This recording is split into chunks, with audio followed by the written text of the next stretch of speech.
¿Qué pasaría si les dijera que una de las figuras más legendarias de la historia médica salvó a millones de personas no con vendas ni medicinas, sino con matemáticas y gráficos estadísticos?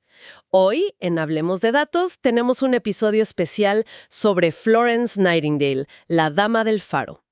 Recuerda que puedes unirte a nuestra comunidad en WhatsApp para seguir conversando y compartir tus ideas. El link está en la descripción. Saludos a todos y bienvenidos a Hablemos de Datos, el podcast donde exploramos números, cifras y las estadísticas que moldean el mundo que nos rodea. Hola, ¿qué tal? Es un verdadero privilegio estar aquí para este análisis profundo hoy. El placer es nuestro. Y la verdad es que la misión que tenemos en esta exploración es desarmar un mito gigantesco, ¿no? Exactamente. Es que a nivel mundial, casi todo el mundo tiene grabada en la cabeza esa imagen profundamente romántica de Florence Nightingale. Claro, pensamos en la Dama de la Lámpara, caminando en el silencio de la noche, por ahí de la Guerra de Crimea, en 1854, iluminando los pasillos oscuros de los hospitales y, digamos, ofreciendo consuelo a los soldados heridos. Y ojo, no me malinterpreten, esa compasión fue muy real. Sí, totalmente. Sin embargo, nuestro objetivo hoy es revelar algo mucho más impactante. Su verdadero superpoder, la herramienta con la que realmente cambió el curso de la historia, no fue esa lámpara. Ajá. Fue el análisis de datos. Es que esa es la gran paradoja que hace que esta historia te vuele la cabeza. La cultura popular nos ha dejado la imagen de una enfermera abnegada y casi angelical. Sí. Pero la realidad histórica nos muestra a una pionera absoluta de la estadística aplicada. Y creo que esto es vital para quienes nos escuchan, porque estamos hablando de la persona que sentó las bases operativas de la epidemiología moderna. Así es. Ella demostró, por primera vez a esta escala tan masiva, cómo las visualizaciones de datos pueden, y de hecho deben, usarse para obligar a los gobiernos a cambiar sus políticas públicas. Exacto. Y no solo a cambiar políticas de manera temporal, sino a reestructurar la sociedad civil por completo. Es imposible entender los sistemas de salud contemporáneos sin mirar los números de Nightingale. Los principios que ella defendió, que estaban respaldados siempre por hojas de cálculo y tabulaciones enormes, inspiraron directamente modelos de atención médica actuales. Claro, modelos que culminaron décadas después en instituciones colosales, ¿verdad? Como el mismísimo Servicio Nacional de Salud, el NHS, en el Reino Unido. Exactamente. Ella tomó la enfermería, que en la época victoriana se veía casi como un trabajo doméstico o un simple acto de caridad religiosa. Sí, literal. Y la transformó en una ciencia rigurosa, basada firmemente en la recolección empírica de datos. Bueno, vamos a desempacar esto, porque para entender cómo una sola persona logró desencadenar semejante transformación estructural, tenemos que viajar al epicentro del desastre.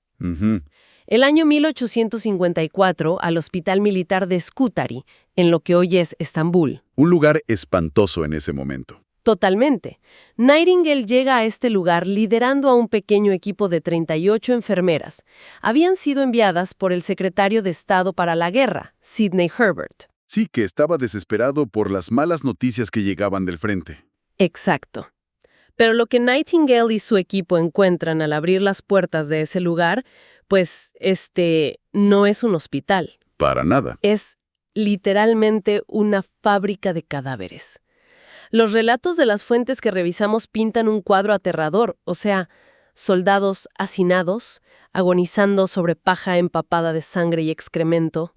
Rodeados de ratas, sin ventilación alguna, bebiendo agua contaminada. Es un escenario dantesco. Y en medio de ese caos absoluto, en lugar de limitarse a poner vendajes, ella hizo algo revolucionario. Empezó a contar, exacto. Comenzó a tabular meticulosamente cada muerte, cada ingreso, cada causa, trabajando en correspondencia y estrecha colaboración con un brillante estadístico de Londres, William Farr. De la Oficina General de Registro, ¿no? Ese mero. Procesaron esos números, y los datos duros que extrajeron de esa pesadilla son escalofriantes. Descubrieron que la mortalidad anualizada en esos campamentos militares era del 60%. Espera, quiero detenernos en esa cifra un segundo. Claro. Porque es fácil perder la perspectiva con los números históricos. Un 60% anualizado. O sea, estamos diciendo que un soldado británico tenía más probabilidades de morir acuartelado en una cama de su propio hospital que enfrentando los cañones rusos en el campo de batalla. Exactamente eso. La cifra es tan absurda que desafía toda la lógica militar de la época.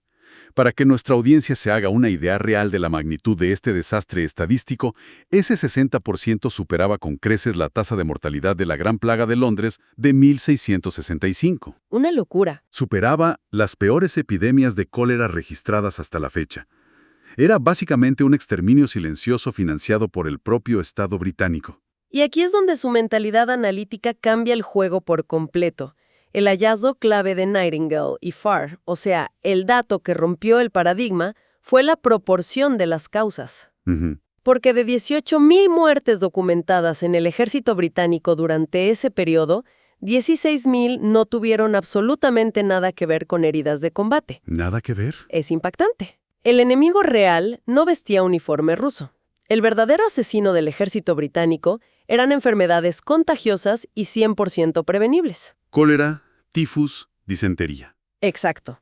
Enfermedades que se estaban propagando precisamente por la inmundicia y la pésima gestión logística del propio hospital. Y una vez que tienes esa evidencia irrefutable sobre la mesa, ¿la inacción se vuelve complicidad? Totalmente. Al identificar esta correlación matemática directa e innegable entre las condiciones sanitarias deplorables y las tasas de mortalidad masiva, Nightingale no pidió permiso, exigió acción. Y vaya que actuó. Impulsó la implementación de reformas sanitarias básicas que hoy pues nos parecen del sentido común más elemental, pero que en aquel momento requirieron un cambio de paradigma masivo. Estamos hablando de cosas como exigir el suministro de agua limpia, Sí, desatascar alcantarillas enteras con sus propias manos y recursos, establecer sistemas cruzados de ventilación, lavar la ropa de cama hirviéndola y, bueno, establecer un control de plagas riguroso. y pasar a la acción con esos datos generó un impacto casi mágico. Los resultados no tardaron años en llegar. Ajá. Al aplicar estas medidas de higiene y gestión logística tan básicas, la tasa de mortalidad en el hospital de Scutari se desplomó del 60% al 42% casi de inmediato. Y luego, a medida que las políticas sanitarias se estandarizaban, esa cifra cayó a un increíble 2.2%. En el lapso de tan solo 6 meses. Es brutal. Reducir la mortalidad del 60 al 2.2% simplemente lavando, ventilando y gestionando mejor el espacio. ¿Sí? Es una prueba contundente de que la gestión de datos aplicada a la operación diaria salvó miles y miles de vidas que la burocracia militar ya había dado por perdidas. Lo fascinante aquí es el tremendo problema de comunicación al que se enfrentaba Nightingale una vez que regresó a Inglaterra al terminar la guerra. Ella tenía los cuadernos llenos de cifras. Tenía la prueba matemática de que el sistema sanitario militar estaba roto y mataba a sus propios hombres. Sí, los números no mentían. Pero se encontró con una barrera inmensa. ¿Cómo convences a un parlamento de la época victoriana, a políticos acomodados y a altos mandos militares que están completamente atrapados en la inercia institucional? Dificilísimo. Esta gente no entendía de estadística. Se aburrían o se intimidaban ante tablas áridas llenas de cientos de filas y columnas. Y a eso hay que sumarle el ego. Claro. Eran generales y lores británicos en la década de 1850 siendo corregidos por una mujer. Iban a buscar cualquier excusa para ignorar esos números. Por supuesto. Y ahí es donde la genialidad de Nightingale trasciende la simple medicina o la matemática y entra de lleno en lo que hoy llamamos diseño de información. Para romper esa barrera de ignorancia voluntaria, Nightingale inventó o, digamos, adaptó y popularizó de una manera sin precedentes el diagrama de área polar, que hoy muchos conocen como el diagrama de la rosa o el gráfico Coxcomb. ¿Así es? Era una forma alienígena de visualizar información para esa época. Totalmente. Para quienes nos escuchan y tratan de visualizarlo, no era un simple gráfico de barras, ni siquiera era un gráfico circular o de pastel tradicional. Claro, piénsenlo de esta manera. Imaginen una pizza entera. Ajá. Normalmente, en un gráfico de pastel, si quieres mostrar un porcentaje más grande, cortas una rebanada con un ángulo más ancho, ¿no? Exacto. Pero Nightingale no hizo eso. Ella cortó esta pizza en 12 rebanadas exactamente iguales en su ángulo, una por cada mes del año. La diferencia revolucionaria estaba en el tamaño de la rebanada hacia afuera. Grosso volumen de muertes. Fue una genialidad de la retórica visual. Además del formato geométrico, codificó la información por colores, convirtiendo un montón de tinta en un golpe emocional directo. Sí, las rebanadas azules representaban las muertes por enfermedades infecciosas prevenibles. Ok, Las pequeñas cuñas rojas en el centro indicaban las muertes por heridas de guerra, y unas cuñas negras ilustraban muertes por otras causas diversas. y el contraste era brutal, ¿verdad? ¡Impresionante! Al ver el gráfico de un solo vistazo, el área azul era un monstruo gigantesco que devoraba visualmente a la pequeña área roja. Era abrumador. Y ella misma lo explicó con una frase que, la verdad, debería enmarcarse en todas las agencias de análisis de datos de la actualidad. A ver, Nightingale dijo que el propósito de estos gráficos era, cito textualmente, afectar a través de los ojos lo que podríamos fallar en transmitir a los cerebros del público a través de sus oídos a prueba de palabras. ¿Qué frase? Oídos a prueba de palabras. Ella sabía perfectamente a quién se enfrentaba. Ujú. Quería que la cruda realidad estallara en la retina de los políticos antes de que sus cerebros pudieran siquiera empezar a formular una excusa burocrática para no actuar. Y el impacto de esta estrategia visual fue tectónico en la política británica. En ese momento había figuras de altísimo nivel, como el oficial médico jefe del gobierno John Simon, que argumentaban públicamente que las altas tasas de mortalidad en el ejército eran, y cito de nuevo, prácticamente inevitables. O sea, el costo de hacer la guerra. Exactamente. Los diagramas de la Rosa de Nightingale despedazaron esa suposición en segundos. Mostraron, sin necesidad de leer una sola palabra, que la muerte no era el destino trágico de un soldado, sino el resultado directo de políticas de infraestructura negligentes. Esta presión visual y mediática acorraló al gobierno y lo obligó a establecer comisiones sanitarias formales y a invertir en infraestructura de inmediato. Uno pensaría que después de semejante victoria en Europa, ella se retiraría a descansar. ¡No! Sería lo lógico. Pero su trabajo ni siquiera había llegado a la mitad. Y aquí entra un aspecto de su vida que me voló la cabeza. Ajá. Florence Nightingale dedicó más de 40 años de su vida a reformar por completo la salud pública en la inmensa India británica, Sí. sin haber puesto nunca, ni una sola vez, un pie en el subcontinente asiático. Es un caso de estudio asombroso. Básicamente, ella hackeó el sistema de salud del Imperio Británico usando el servicio postal y las matemáticas. Increíble. Tras el violento motín de la India en 1857, Nightingale dirigió su atención analítica a las alarmantes tasas de mortalidad de las tropas británicas que estaban estacionadas allí. Ok. Y aplicó exactamente la misma metodología estadística que perfeccionó en Crimea, pero esta vez manejando los hilos a miles de kilómetros de distancia desde su habitación en Londres. Pero, ¿cómo logras mover esa maquinaria imperial desde tu casa? A través de una correspondencia casi obsesiva. Ella leía o devoraba, mejor dicho, los inmensos reportes sanitarios anuales que enviaban desde las colonias. Y cruzaba cartas constantemente con funcionarios y médicos en el terreno, destacando su profunda relación profesional con el Dr. T.G. Hewlett. Ah, el comisionado sanitario de Bombay. Ese mismo. Fue a través de este intenso cruce de datos que Nightingale formuló un argumento político irrefutable. Demostró con números que la salud de los soldados colonizadores y la de la población india colonizada eran interdependientes. Claro, no puedes aislar a la gente. Exacto. Era una falacia médica creer que podías proteger a las tropas en sus barracones si afuera, en las calles de la ciudad, la población local vivía azotada por epidemias de cólera debido al agua contaminada. El volumen de datos que debió manejar a mano es inconcebible hoy en día.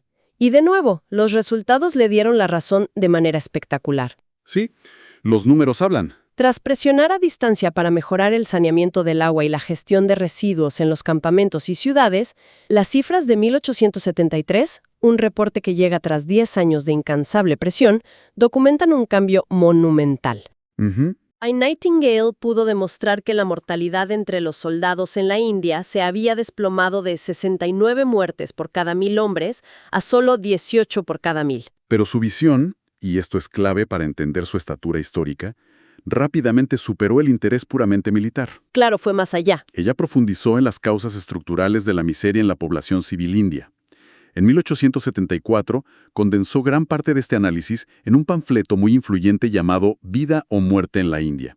En esas páginas, usó datos duros para demostrar a los burócratas de Londres que las devastadoras hambrunas en la India no eran inevitables y que las enfermedades que le seguían podían prevenirse. Es que estaba pensando a nivel sistémico. Exacto.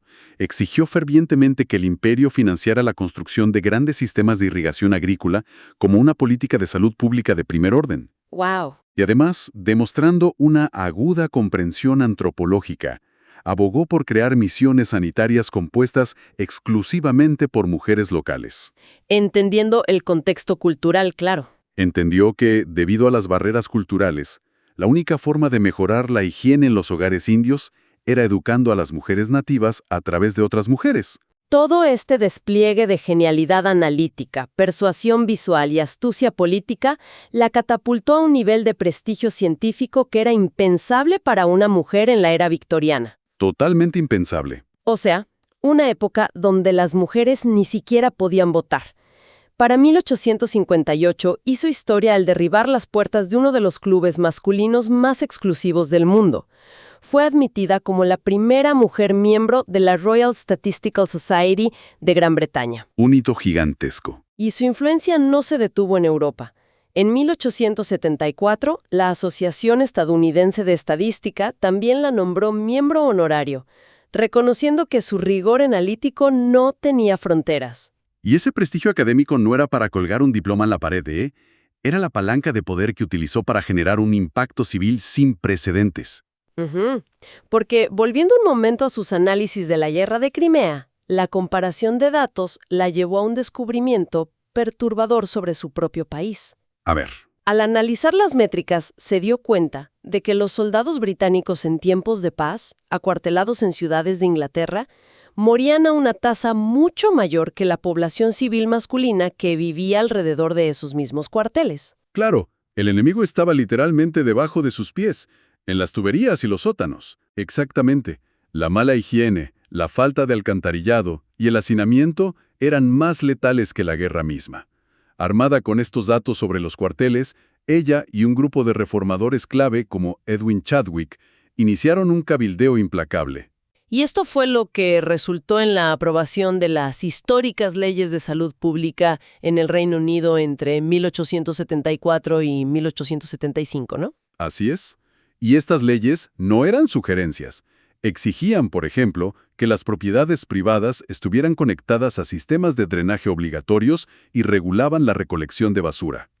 El impacto de arrastrar a la Gran Bretaña victoriana hacia la sanidad moderna a fuerza de gráficos es asombroso. ¿Lo es? Epidemiólogos e historiadores médicos estiman hoy que todas estas reformas de infraestructura, impulsadas por la terquedad estadística de Nightingale, jugaron un papel central en aumentar la esperanza de vida promedio en el Reino Unido. En aproximadamente 20 años, durante las siguientes décadas, 20 años más de vida para millones de personas.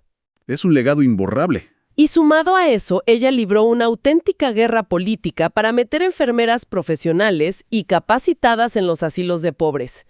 Estos lugares eran espantosos.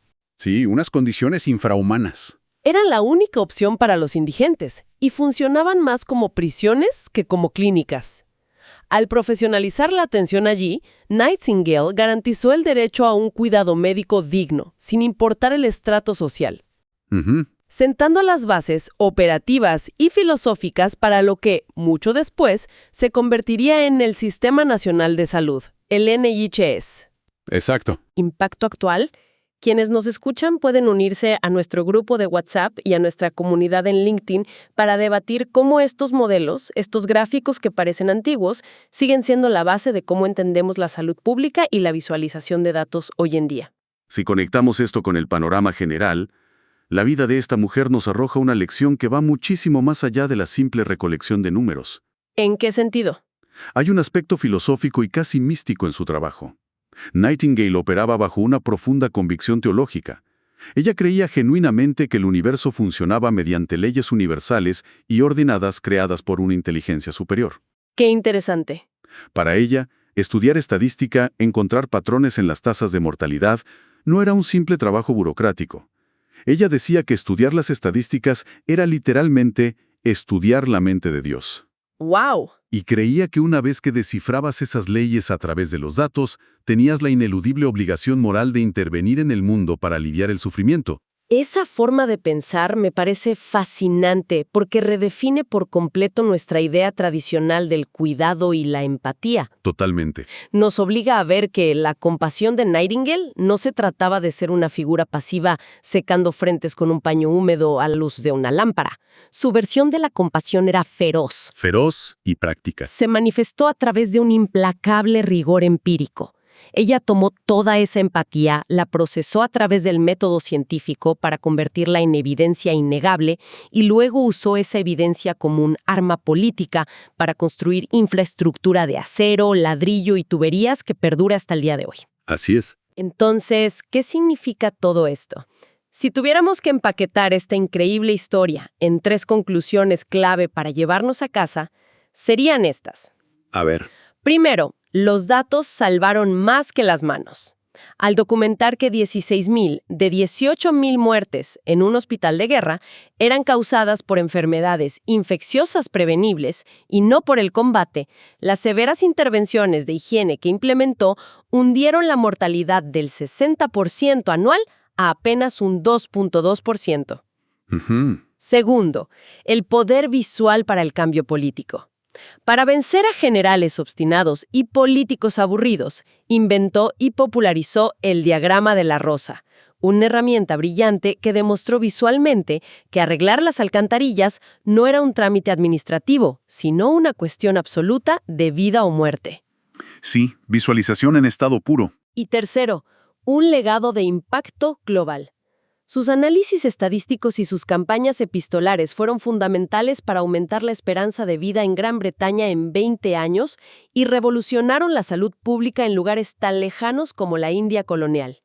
Demostró, de una vez por todas, que el análisis riguroso de datos es una herramienta humanitaria indispensable.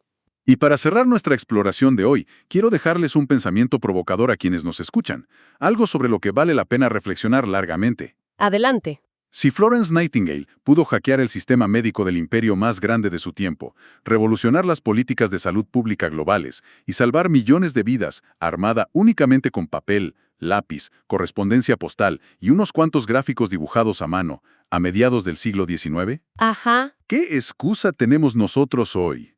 Vivimos en la era de los algoritmos predictivos, la inteligencia artificial y el Big Data corriendo en tiempo real en nuestros teléfonos. Es una gran pregunta. ¿Estamos usando todo este inmenso poder de cómputo simplemente para observar el mundo, segmentar mercados y vender publicidad?